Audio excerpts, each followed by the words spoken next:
नमस्कार दोस्तों, आप सभी का तोमर स्टडी क्लासेस में बहुत बहुत स्वागत है। दोस्तों, आज की क्लास आपके लिए मोस्ट इम्पोर्टेंट क्लास साबित होने वाली है, क्योंकि दोस्तों आज की क्लास में हम पर्यावरण, पारिस्थितिकी तंत्र और राष्ट्रीय उद्यान से संबंधित मोस्ट इम्पोर्टेंट क्वेश्चन को डिस्कस करने वाले हैं। और दोस्तों, ये सारे वो क्वेश्चन लेकर आया हूं मैं जो लगातार एग्जाम में रिपीट होते, मतलब बार बार पूछे जाने वाले क्वेश्चन है, जो आपके लिए मोस्ट इम्पोर्टेंट क्वेश्चन है। तो दोस्तों, बिना किसी देरी के आज की क्लास को शुरू करते हैं। अगर आपने अभी तक चैनल को सब्सक्राइब नहीं किया तो चैनल को जरूर सब्सक्राइब कर ले, क्योंकि हमारे चैनल पर आपको जीके जीएस से रिलेटेड सारी क्लासेस मिलती रहेगी।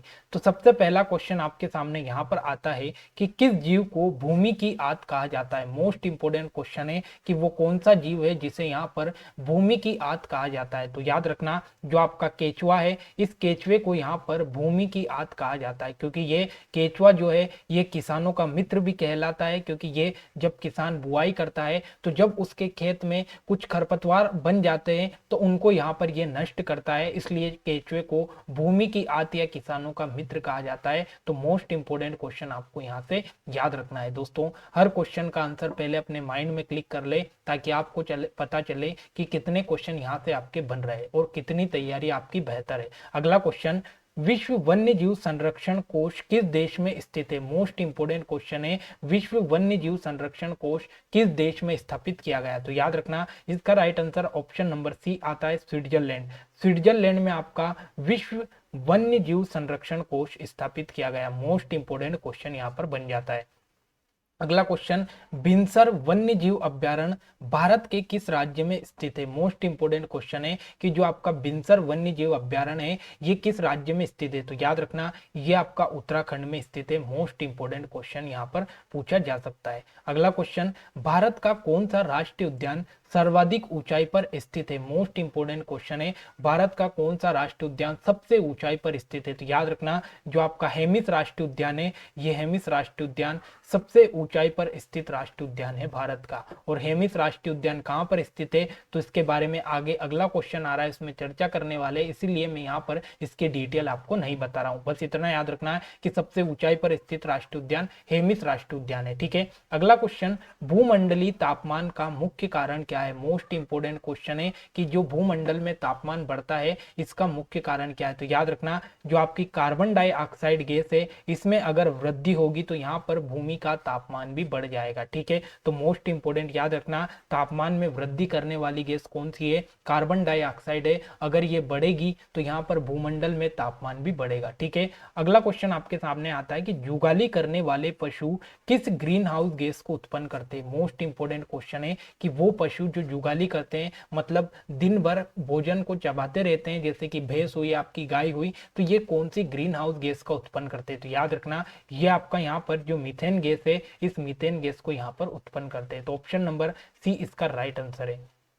अगला क्वेश्चन, वाहनों से निकलने वाली प्रदूषित गैस कौन सी है। मोस्ट इंपोर्टेंट क्वेश्चन है कि कौन सी गैस है जो वाहनों से निकलती है। याद रखना, ये आपकी option number C carbon monoxide. याद रखना, जो कार्बन मोनोऑक्साइड है ये वाहनों से निकलने वाली जहरीली गैस मानी जाती है। तो ऑप्शन नंबर सी इसका यहाँ पर राइट आंसर है। अगला क्वेश्चन, उत्तराखंड में मनाया जाने वाला हरेला पर्व किससे संबंधित है। मोस्ट इंपोर्टेंट क्वेश्चन है। सबसे पहला तो आपको ये याद रखना है कि जो हरेला पर्व है, ये हरेला पर्व कहाँ पर मनाया जाता है, तो ये उत्तराखंड में मनाया जाता है। और क्यों मनाया जाता है, तो याद रखना, वृक्षारोपण से संबंधित आपका हरेला पर्व यहाँ पर आता है। तो ऑप्शन नंबर बी, वृक्षारोपण, इसका यहाँ पर राइट आंसर बनता है। ठीक है। अगला क्वेश्चन, मिनी माता रोग किसके कारण होता है। मोस्ट इंपोर्टेंट क्वेश्चन है, यहाँ पर कई बार एग्जाम में क्वेश्चन पूछा गया है। तो याद रखना, जो मिनी माता रोग है ये पारे के कारण होता है। ठीक है। AGHG मतलब पारा, और पारे के कारण कौन सा रोग होता है, तो मिनी माता रोग होता है। अगला क्वेश्चन, कौन सा वायुमंडलीय प्रदूषक अम्लीय वर्षा का मुख्य कारण है। मोस्ट इंपोर्टेंट क्वेश्चन है, अम्लीय वर्षा से लगातार एग्जाम में क्वेश्चन पूछा जाता है। ठीक है।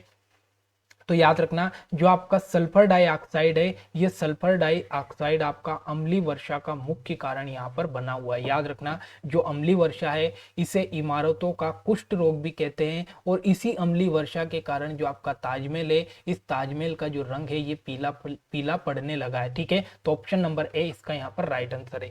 अगला क्वेश्चन है, अंतरराष्ट्रीय अम्ल वर्षा सूचना केंद्र कहाँ पर स्थापित किया गया। मोस्ट इंपोर्टेंट क्वेश्चन आपके सामने यहाँ पर बनता है। तो याद रखना, जो आपका ओस्लो है ये नॉर्वे में आता है। तो नॉर्वे की राजधानी जो ओस्लो है यहाँ पर आपका इंटरनेशनल अम्ल वर्षा सूचकांक स्थापित किया गया है, जो आपको ये जानकारी देता है कि कौन सी वर्षा अम्लीय वर्षा थी, किसमें किस गैस की मात्रा कितनी थी, ये आपको याद रखे बताता है आपका कौन, सूचना केंद्र। अगला क्वेश्चन, ओजोन परत किस हानिकारक किरण को अवशोषित करती है। मोस्ट इंपोर्टेंट क्वेश्चन है कि जो ओजोन परत है ये कौन सी हानिकारक किरण को अवशोषित करती है। तो याद रखना ये आपकी जो सूरज से पराबैंगनी किरण आती है, इस पराबैंगनी किरण को यहाँ पर अवशोषित कर लेती है ताकि ये पृथ्वी पर ना पहुंचे। ठीक है, याद रखना।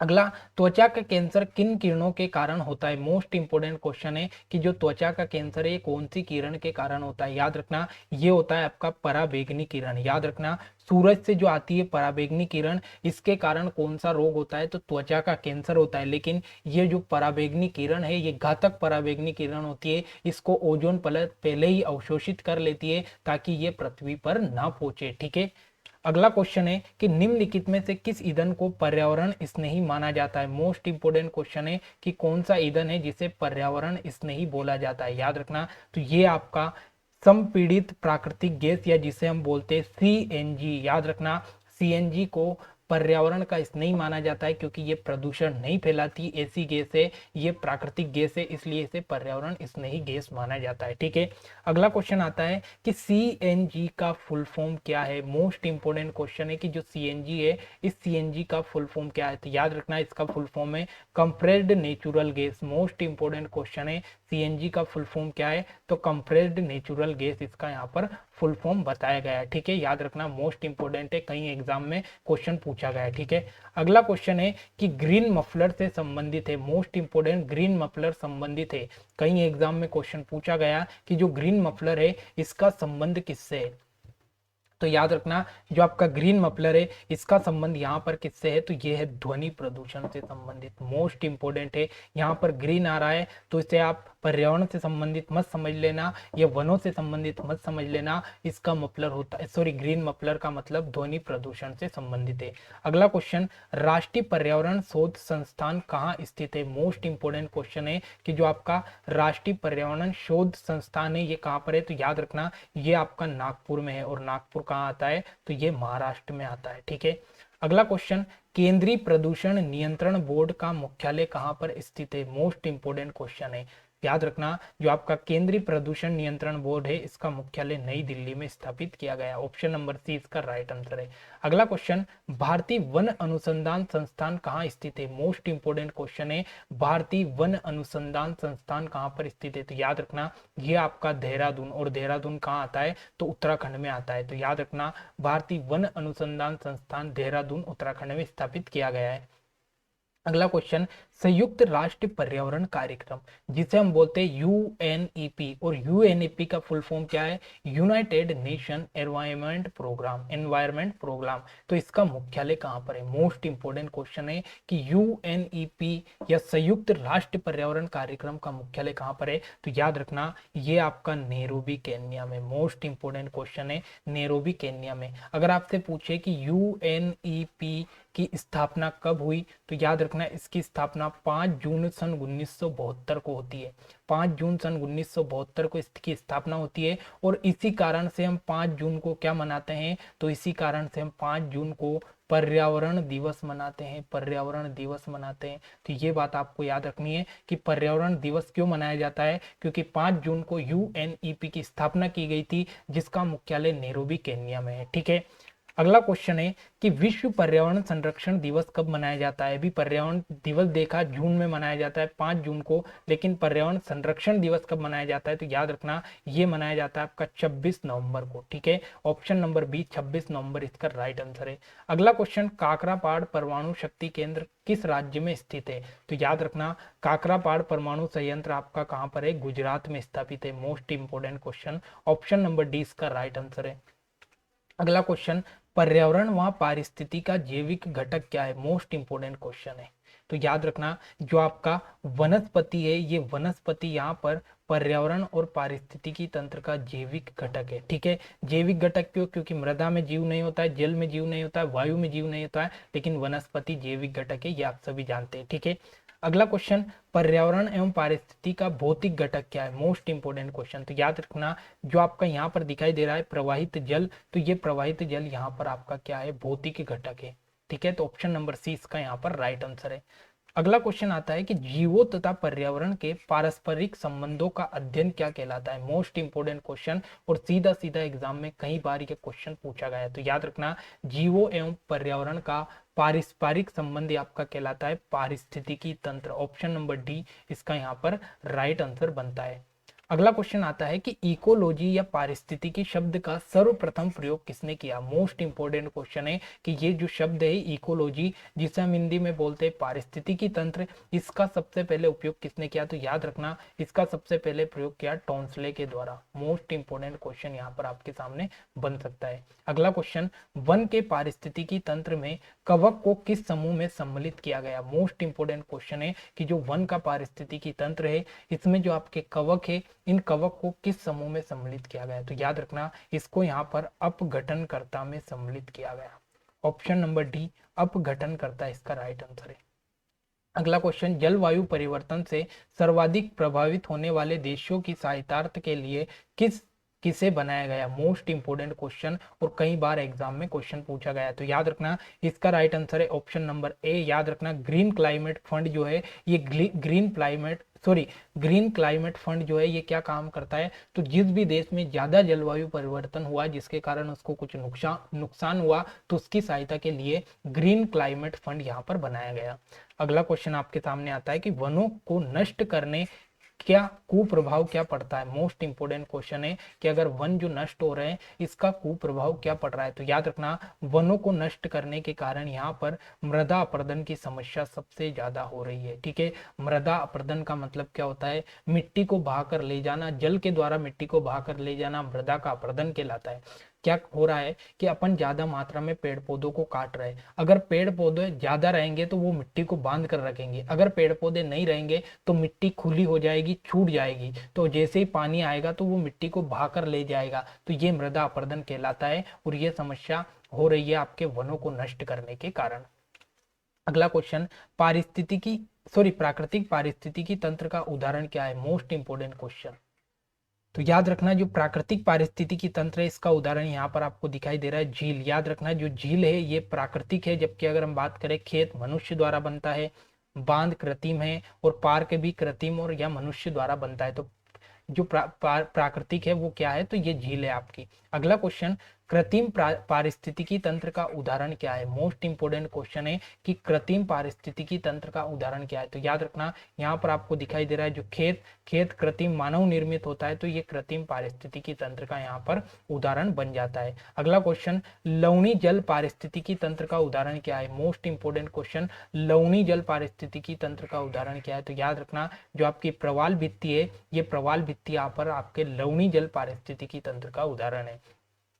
स्वच्छ जल पारिस्थितिकी तंत्र का उदाहरण क्या है? मोस्ट इंपोर्टेंट क्वेश्चन है। तो याद रखना जो आपका तालाब है ये तालाब आपका स्वच्छ जल पारिस्थितिकी तंत्र का उदाहरण है। ठीक है, यहाँ पर शब्दों को समझते जाना, ये क्वेश्चन आपके बन जाएंगे।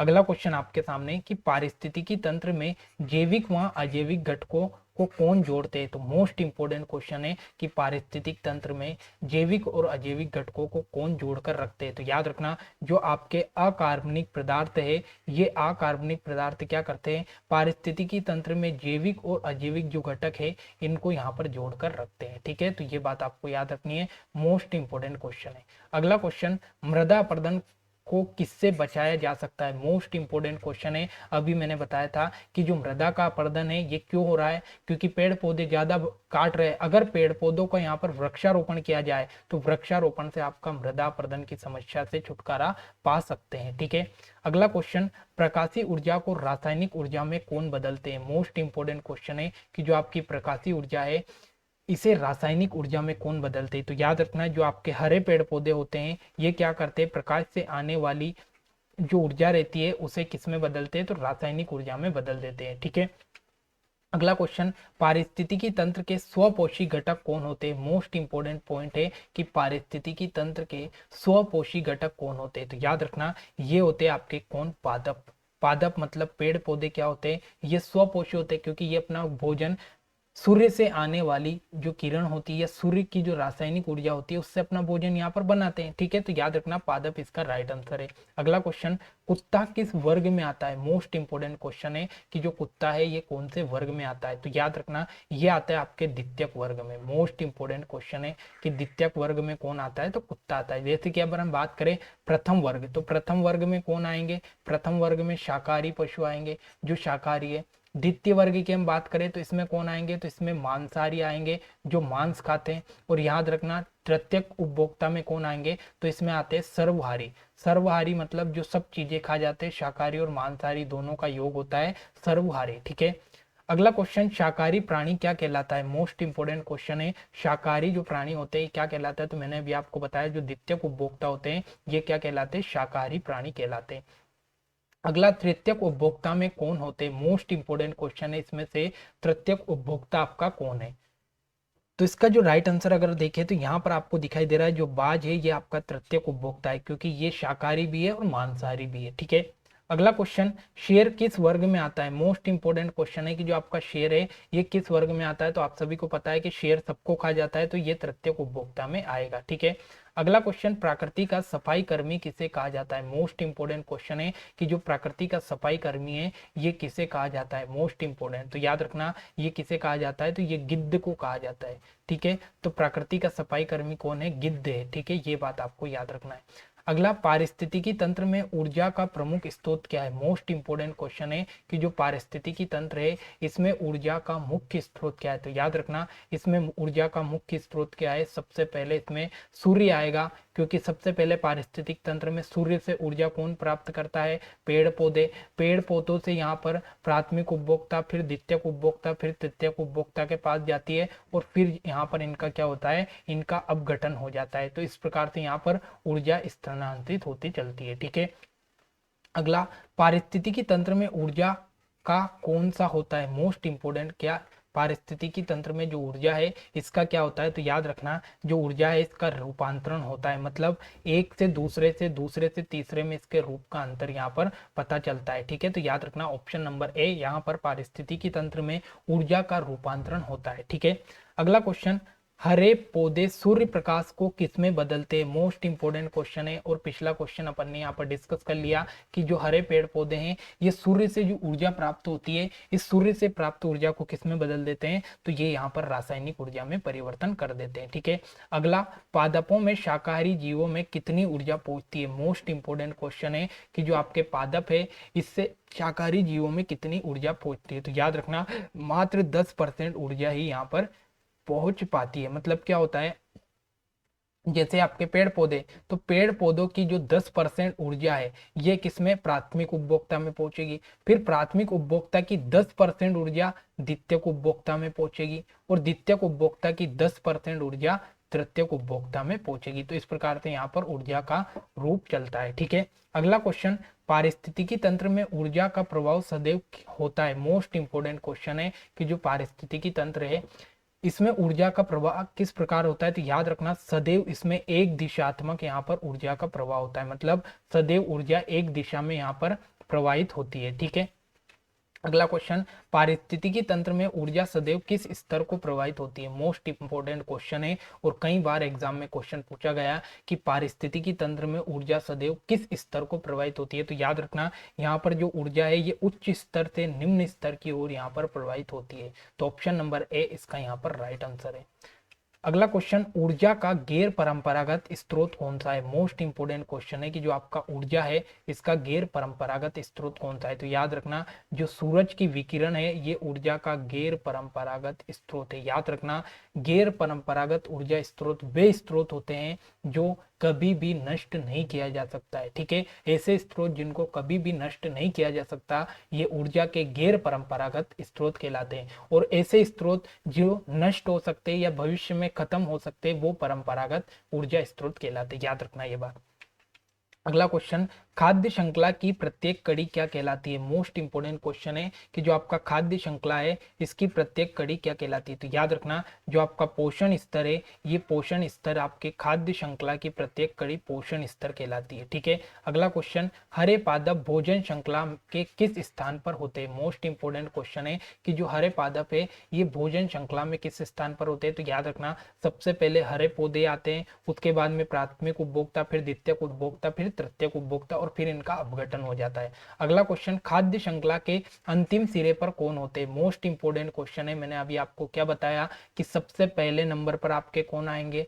पेड़ पौधे आएंगे, फिर पेड़ पौधों के बाद में आपके प्राथमिक उपभोक्ता आएंगे, फिर आपके द्वितीयक उपभोक्ता आएंगे, फिर तृतीयक उपभोक्ता आएंगे और फिर इन सबका क्या हो जाएगा? तो इनका हो जाएगा अपघटन। तो सबसे लास्ट में इसमें पहुंचा है तो अंतिम सिरे पे क्या आएगा? तो इन सबका अपघटन अंतिम सिरे पर यहाँ पर खाद्य श्रृंखला में आता है। ठीक है, अगला, निम्न में से कौन सा पारिस्थितिकी तंत्र एक कार्यात्मक इकाई नहीं है? मोस्ट इंपोर्टेंट क्वेश्चन है कि निम्नलिखित में से पारिस्थितिकी तंत्र की कार्यात्मक इकाई कौन सी नहीं है? तो याद रखना जो यहाँ पर लिखा है परतों का अलगाव, ये पारिस्थितिकी तंत्र में कहीं से कहाँ तक नहीं आता है, जबकि उत्पादकता आता है, ऊर्जा का प्रवाह आता है, अपघटन आता है, लेकिन ये यहाँ पर पारिस्थितिकी तंत्र का हिस्सा नहीं है। तो ऑप्शन नंबर ए इसका राइट आंसर है।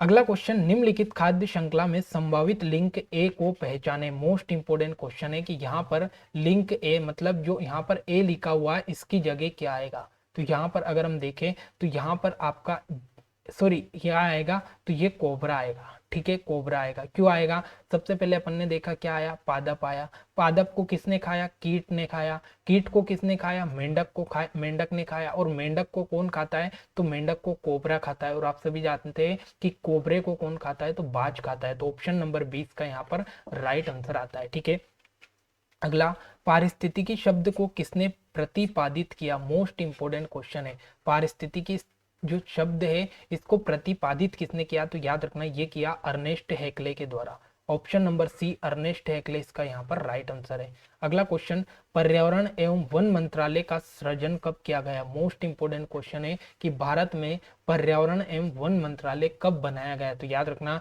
ये बनाया गया सन 1985 में। मोस्ट इंपोर्टेंट याद रखना कि पर्यावरण और वन मंत्रालय कब बना? तो ये 1985 में भारत में बनाया गया। अगला क्वेश्चन, वन्य जीव संरक्षण अधिनियम 1972 किसके शासनकाल में प्रारंभ किया गया? मोस्ट इंपोर्टेंट क्वेश्चन है कि जब वन्य जीव संरक्षण अधिनियम 1972 लागू किया गया था तो वो किसके शासनकाल में किया गया? तो याद रखना उस समय इंदिरा गांधी के यहाँ पर शासन चल रहा था। तो option number C Indira Gandhi इसका राइट आंसर है। लेकिन सबसे इंपॉर्टेंट बात ये याद रखना है कि वन्य जीव संरक्षण अधिनियम कब पारित किया गया? तो सन 1972 का ये अधिनियम है। ठीक है, अगला क्वेश्चन कि 1936 में स्थापित भारत का पहला राष्ट्रीय उद्यान कौन सा है? मोस्ट इंपोर्टेंट क्वेश्चन है कि 1936 में भारत में पहला राष्ट्रीय उद्यान स्थापित किया गया था तो वो कौन सा है? तो याद रखना वो है आपका जिम कॉर्बेट राष्ट्रीय उद्यान। कौन सा है? जिम कॉर्बेट राष्ट्रीय उद्यान। जो कब बनाया गया? तो ये बनाया था सन 1936 में। और कहाँ पर है? तो ये है आपका उत्तराखंड में।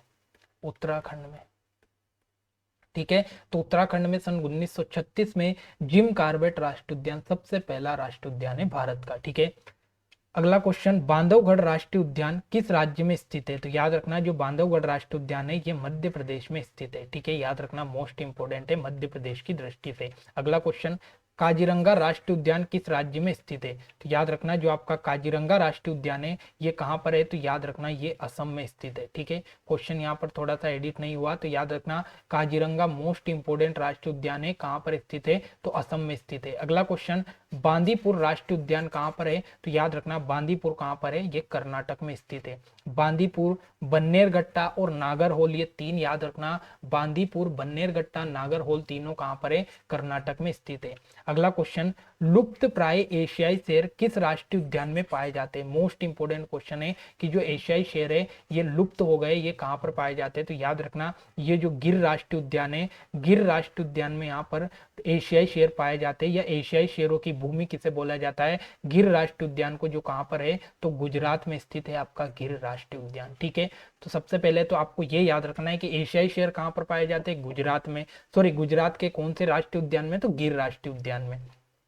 अगला question, Jim Corbett national park को पहले किस नाम से जाना जाता था? मोस्ट इंपोर्टेंट क्वेश्चन है कि जो जिम कॉर्बेट राष्ट्रीय उद्यान है इसे पहले किस नाम से जाना जाता है? तो याद रखना, इसे पहले हेली राष्ट्रीय उद्यान या हेली नेशनल पार्क के नाम से जाना जाता था। ठीक है, मोस्ट इंपोर्टेंट क्वेश्चन यहाँ पर बनता है। हेली नेशनल पार्क या फिर जिम कॉर्बेट नेशनल पार्क, दोनों आपके यहाँ पर एक ही है। ठीक है, अगला क्वेश्चन, भारत का पहला बाघ अभ्यारण्य कौन सा है या कौन से नदी पर बनाया गया? मोस्ट इंपोर्टेंट है। ठीक है, तो याद रखना, जो आपका जिम कॉर्बेट राष्ट्रीय उद्यान है ये भारत का पहला बाघ अभ्यारण्य है। यह पहला राष्ट्रीय उद्यान जिसे प्रोजेक्ट टाइगर में शामिल किया गया। प्रोजेक्ट टाइगर में जिस राष्ट्रीय उद्यान को सबसे पहले शामिल किया गया वो कौन सा है आपका? तो वो है जिम कॉर्बेट राष्ट्रीय उद्यान। अगला क्वेश्चन, 1955 में एक वन्य जीव आरक्षित क्षेत्र घोषित किया गया है। यहाँ बाघ अभ्यारण्य 21वीं सदी में अपने बाघों के अचानक लापता होने के लिए बदनाम है। यहाँ कौन सा राष्ट्रीय उद्यान है? आपसे ये पूछा है कि वो कौन सा राष्ट्रीय उद्यान है जहां पर बाघ अचानक लापता हो गए थे और इसी कारण ये बदनाम है। तो याद रखना, ये कौन सा है आपका?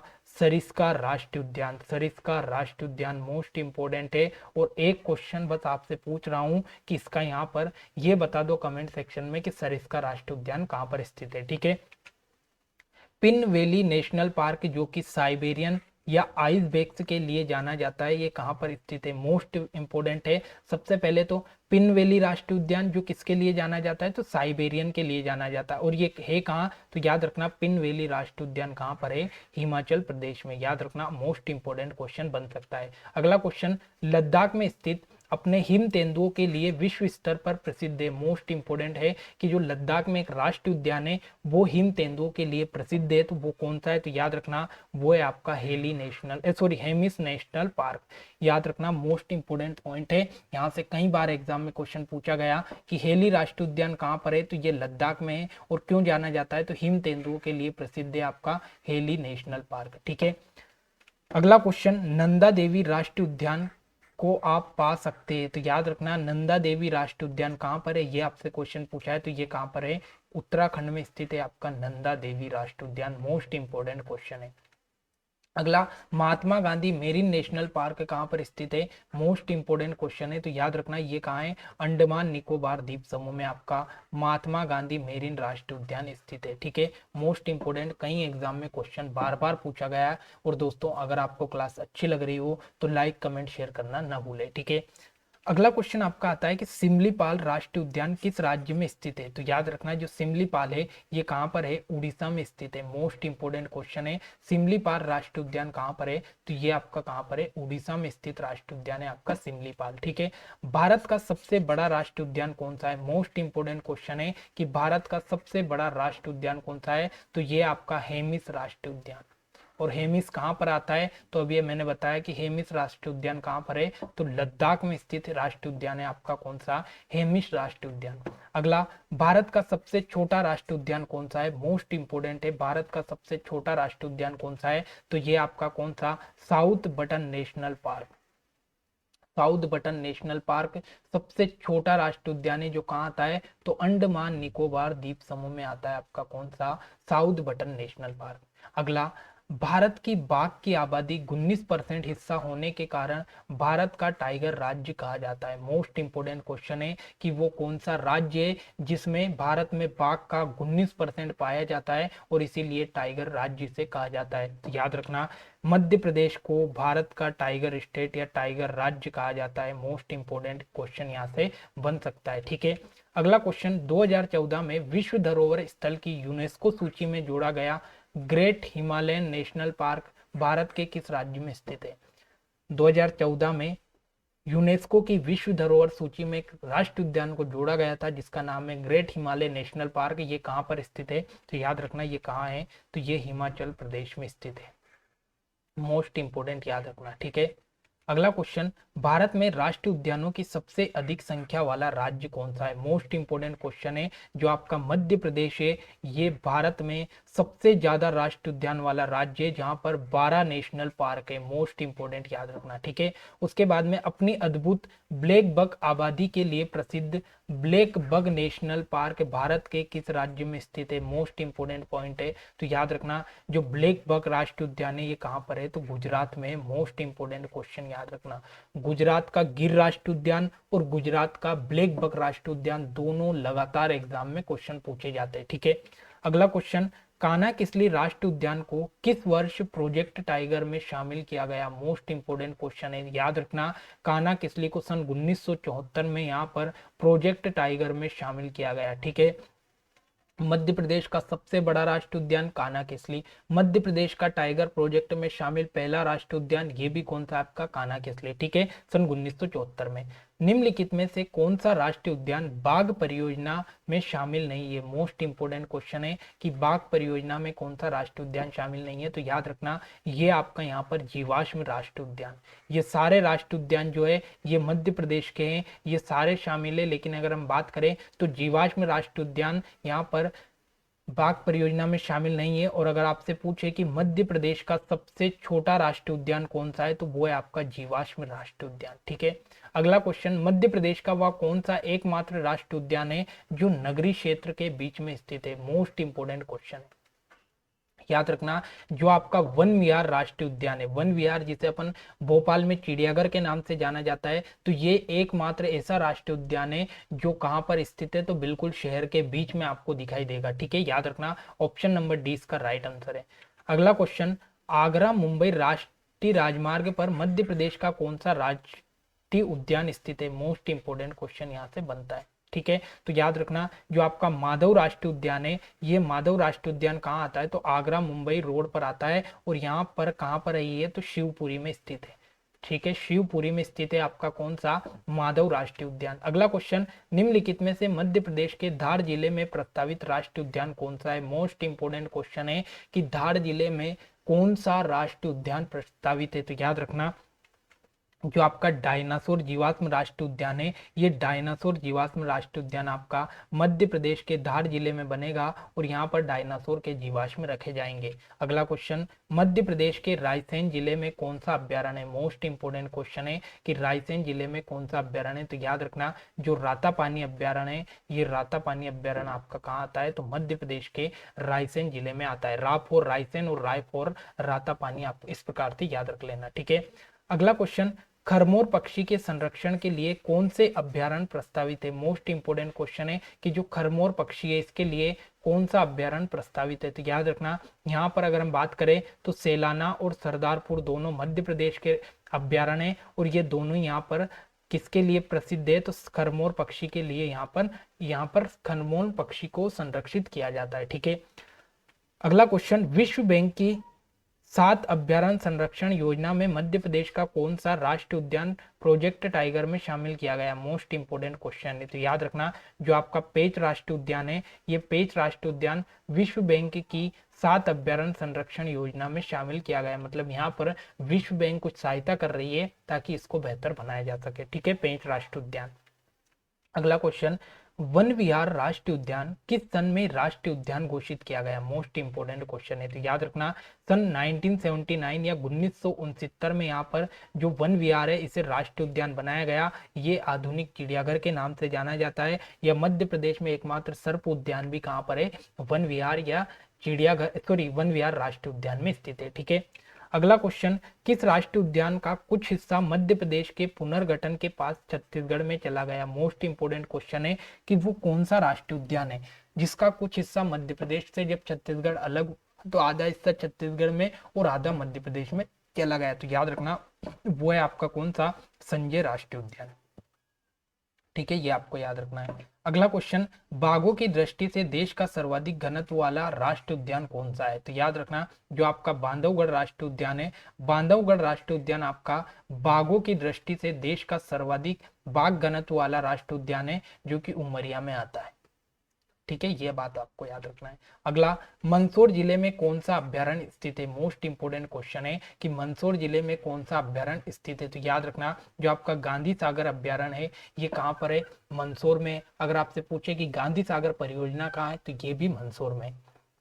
अगला क्वेश्चन, बांधवगढ़ राष्ट्रीय उद्यान कितनी पहाड़ियों से घिरा हुआ है? मोस्ट इंपोर्टेंट क्वेश्चन है कि जो बांधवगढ़ राष्ट्रीय उद्यान है ये कितनी पहाड़ियों से घिरा हुआ है? तो याद रखना 32 पहाड़ियों से घिरा हुआ है आपका कौन सा? बांधवगढ़ राष्ट्रीय उद्यान। ठीक है। अगला क्वेश्चन, भरतपुर पक्षी अभ्यारण्य किस राज्य में स्थित है? मोस्ट इंपोर्टेंट क्वेश्चन है कि जो भरतपुर पक्षी अभ्यारण्य है ये कहाँ पर है? तो याद रखना राजस्थान में स्थित है आपका भरतपुर पक्षी अभ्यारण्य। मोस्ट इंपोर्टेंट क्वेश्चन है। ठीक है।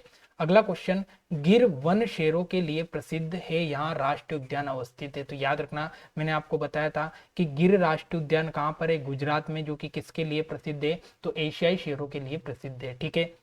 अगला क्वेश्चन, दाचिंगम वन्य जीव अभ्यारण्य निम्नलिखित में से किस राज्य में स्थित है? मोस्ट इंपोर्टेंट है कि जो दाचिंगम वन्य जीव अभ्यारण्य है ये कहाँ पर है? तो याद रखना ये कहाँ पर है? जम्मू कश्मीर में स्थित है। ठीक है। Option number A Jammu Kashmir इसका राइट आंसर होता है। दोस्तों अगर आपको क्लास अच्छी लग रही हो तो लाइक कमेंट शेयर करना ना भूले, क्योंकि हमारा प्रयास यही है कि आपके ज़्यादा से ज़्यादा क्वेश्चन एग्जाम में बने, इसीलिए ये पूरा इतना मेहनत करके आपके सामने इतने क्वेश्चन लेकर आए हैं। ठीक है। जल्दी जल्दी स्पीड में चल रहे हैं ताकि ज़्यादा से ज़्यादा क्वेश्चन यहाँ पर हम डिस्कस कर पाए। ठीक है। अगला क्वेश्चन, नंदा देवी जीव मंडल किस राज्य में स्थित है? मोस्ट इंपोर्टेंट क्वेश्चन है कि नंदा देवी जो राष्ट्रीय उद्यान है या जीव मंडल है ये कहाँ है? तो याद रखना नंदा देवी कहाँ पर है? उत्तराखंड में आता है नंदा देवी। ठीक है। अगला क्वेश्चन, किस राज्य में राष्ट्रीय उद्यान वैली ऑफ फ्लावर्स स्थित है? मोस्ट इंपोर्टेंट क्वेश्चन है कि वैली ऑफ फ्लावर्स कहाँ पर स्थित है? तो याद रखना ये आपका उत्तराखंड में स्थित है। Most important question. अगला क्वेश्चन, निम्नलिखित में से सबसे पहला जीव मंडल आरक्षित क्षेत्र कौन सा है जिसे भारत में 1986 में स्थापित किया गया है? तो याद रखना ये आपका नीलगिरी की पहाड़ियां। मोस्ट इंपोर्टेंट, भारत का पहला जीव मंडल आरक्षित क्षेत्र नीलगिरी की पहाड़ियां है जिसे 1986 में यहाँ पर घोषित किया गया था। मोस्ट इंपोर्टेंट है, कई एग्जाम में क्वेश्चन पूछा है, 5 स्टार लगा लो, इंपोर्टेंट है। अगला, भारत में जंगली गधे निम्नलिखित में से कहाँ पाए जाते हैं? मोस्ट इंपोर्टेंट क्वेश्चन है। तो याद रखना जो जंगली गधे हैं ये कच्छ के रण में पाए जाते हैं। ऑप्शन नंबर बी इसका राइट आंसर है। अगला क्वेश्चन, पेरियार वन्य जीव अभ्यारण्य किस राज्य में स्थित है? मोस्ट इंपोर्टेंट क्वेश्चन है कि पेरियार वन्य जीव अभ्यारण्य कहाँ है? तो याद रखना ये कहाँ है? केरल में आपका पेरियार। पेरियार, साइलेंट वैली और एराविकुलम ये तीनों कहाँ पर है? तो तीनों केरल में। ठीक है। अगला क्वेश्चन, मुकुंदरा हिल राष्ट्रीय उद्यान किस राज्य में स्थित है? मोस्ट इंपोर्टेंट क्वेश्चन है। तो याद रखना ये कहां पर? आपके राजस्थान में। राजस्थान में क्या है? मुकुंदरा हिल राष्ट्रीय उद्यान राजस्थान में। अगला क्वेश्चन, किस राज्य में सर्वाधिक राष्ट्रीय उद्यान है? तो मैंने आपको बताया था कि जो आपका मध्य प्रदेश है, इस मध्य प्रदेश में सर्वाधिक 12 राष्ट्रीय उद्यान है। अगला क्वेश्चन, निम्नलिखित में से किस राज्य में दंपा टाइगर रिजर्व स्थित है? मोस्ट इंपोर्टेंट क्वेश्चन है कि दंपा टाइगर रिजर्व किस राज्य में स्थित है? तो याद रखना ये कहां पर है? मिजोरम में। मोस्ट इंपोर्टेंट पॉइंट है। दंपा टाइगर रिजर्व कहां पर है? तो दंपा आपका कहां है? मिजोरम में। अगला क्वेश्चन, इंद्रावती टाइगर रिजर्व किस राज्य में? तो याद रखना इंद्रावती कहां पर है? छत्तीसगढ़ में। मोस्ट इंपोर्टेंट पॉइंट है, इंद्रावती टाइगर रिजर्व कहां पर है? तो ये आपका छत्तीसगढ़ में। अगला क्वेश्चन, फूलों की घाटी अवस्थित है, मैंने अभी बताया था कि फ्लावर की जो घाटी है ये कहां पर है? तो उत्तराखंड में फ्लावर। ठीक है। या फूलों की घाटी, याद रखना ये आपकी कहां पर? तो उत्तराखंड में फूलों की घाटी पाई जाती है। अगला क्वेश्चन, भारतीय गेंडे कहाँ संरक्षित है? मोस्ट इंपोर्टेंट पॉइंट है कि जो भारत में गेंडे हैं इनको कहां पर संरक्षित किया जा रहा है? तो याद रखना काजीरंगा जो नेशनल पार्क है, इस काजीरंगा नेशनल पार्क में यहाँ पर गेंडों का संरक्षण किया जा रहा है। और अगर आपसे पूछे कि काजीरंगा नेशनल पार्क कहाँ है, तो ये आता है आपका असम में। ठीक है। मोस्ट इंपोर्टेंट है, कई बार एग्जाम में क्वेश्चन पूछा गया है। ठीक है। अगला क्वेश्चन, सलीम अली राष्ट्रीय उद्यान कहाँ स्थित है? मोस्ट इंपोर्टेंट है कि जो सलीम अली राष्ट्रीय उद्यान है ये कहाँ पर स्थित है? तो याद रखना ये कहाँ है? आपका जम्मू कश्मीर में स्थित है आपका सलीम अली राष्ट्रीय उद्यान। ठीक है। तो मोस्ट इंपोर्टेंट पॉइंट याद रखना। अगला क्वेश्चन, भारतीय वन्य जीव संस्थान कहाँ स्थित है? तो मैंने आपको बताया था, पहले डिस्कस हो गया ये क्वेश्चन कि भारतीय वन्य जीव संस्थान आपका देहरादून में है। ठीक है। अगला क्वेश्चन, भारत का सबसे ऊंचा नदी बांध कौन सा है? मोस्ट इंपोर्टेंट क्वेश्चन है कि भारत में सबसे ऊंचाई पर स्थित नदी बांध कौन सा है? तो ये आपका कौन सा? टेहरी बांध। टेहरी बांध। और टेहरी बांध कौन सी नदी पर आता है, तो भागीरथी नदी पर आता है। भागीरथी नदी पर आपका टेहरी बांध उत्तराखंड में बनाया गया है। ठीक है, अगला क्वेश्चन, रानी लक्ष्मीबाई बांध कहाँ पर स्थित है। मोस्ट इंपोर्टेंट क्वेश्चन है कि रानी लक्ष्मीबाई बांध किस नदी पर बनाया गया है। तो याद रखना ये बनाया गया आपका बेतवा नदी पर, जो कि मध्य प्रदेश और आपका उत्तर प्रदेश की सीमा पर है। ठीक है, एमपी और यूपी की सीमा पर आपका बेतवा नदी पर रानी लक्ष्मीबाई बांध बनाया। ठीक है, और इसे माता टीला बांध भी कहते हैं। तो दोस्तों ये आज की मोस्ट इंपोर्टेंट क्लास थी, जिसमें लगभग हमने 150 क्वेश्चन तो कर लिए होंगे। अगर आपने जोड़े होंगे, पता नहीं मुझे कितने क्वेश्चन थे, लेकिन जितने भी क्वेश्चन थे मोस्ट इंपोर्टेंट क्वेश्चन थे, जो कई बार आपसे एग्जाम में क्वेश्चन पूछे गए। ठीक है, तो दोस्तों आशा करता हूं कि आज की क्लास आपको बेहद पसंद आई होगी। अगर क्लास अच्छी लगे तो लाइक कमेंट शेयर करना ना भूले, चैनल को जरूर सब्सक्राइब कर ले, क्योंकि हमारे चैनल पर आपको ऐसी मजेदार बेहतरीन कंटेंट के साथ अच्छी अच्छी क्लासें मिलती रहेगी। तो मिलते हैं अगली क्लास में नए कंटेंट के साथ, तब तक के लिए जय हिंद जय भारत।